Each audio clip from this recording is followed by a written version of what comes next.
എന്ന സ്ഥലത്തെ block buster എന്ന കമ്പനിയുടെ ഹെഡ്ക്വാർട്ടേഴ്സിലേക്ക് ഒരു 3 പേർ എത്തുകയാണ്. ബ്ലോക്ക് ബസ്റ്ററിന്റെ സിഇഒ ജോൺ ആന്റിഗോയുമായുള്ള കൂടിക്കാഴ്ചയിൽ തങ്ങളുടെ കമ്പനി വലിയ സാമ്പത്തിക പ്രതിസന്ധിയിലാണെന്നും ഞങ്ങളുടെ കമ്പനി ഏറ്റെടുക്കാമെങ്കിൽ ബ്ലോക്ക് ബസ്റ്റർ എന്ന കമ്പനിയുടെ ബിസിനസ് വളർച്ചയ്ക്ക് വേണ്ടത് തങ്ങൾക്ക് ചെയ്യാൻ കഴിയുമെന്നും ഇവർ മുന്നോട്ട് വെച്ചു. എന്നാൽ ഇവിടെ ബ്ലോക്ക് ബസ്റ്ററിന്റെ സിഇഒ ജോൺ ആന്റിഗോ മുന്നോട്ട് വെച്ചത്, ഇനി നിങ്ങളുടെ കമ്പനി ഏറ്റെടുക്കുകയാണെങ്കിൽ നിങ്ങൾ ഉദ്ദേശിക്കുന്ന വില എത്രയാണെന്ന ആന്റിഗോയുടെ ചോദ്യത്തിന് അവർ കൊടുത്ത മറുപടി എന്നത് $50 മില്യൺ ആണ്.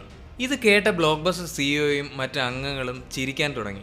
അവരുടെ ഓഫർ നിരസിച്ച് പരിഹാസ്യരായി ആ 3 പേരും അവിടെ നിന്ന് തിരികെ കാലിഫോർണിയയിലേക്ക് മടങ്ങി. അന്ന് 50 മില്യൺ എന്ന ഓഫർ നിരസിച്ച അല്ലെങ്കിൽ പരിഹസിച്ച ബ്ലോക്ക് ബസ്റ്റർ എന്ന കമ്പനി 2010 സെപ്റ്റംബർ 23 സാമ്പത്തിക പ്രതിസന്ധി മൂലം അടച്ചുപൂട്ടുകയും ചെയ്തു.